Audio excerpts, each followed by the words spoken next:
ang i-deliver niya sa kanyang syuta dito ngayon. Bagong syuta niya. Napakagandang bouquet. Yan o. Fresh na fresh. Fresh na fresh.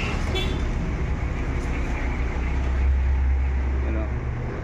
Fresh na fresh. Yung bulaklak. Ang ganda o.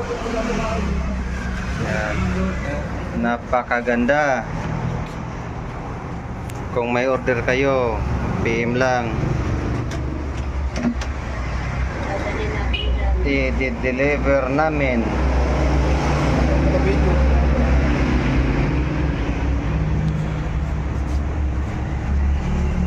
Hanapin mo yung blue toy. Blue. Double sided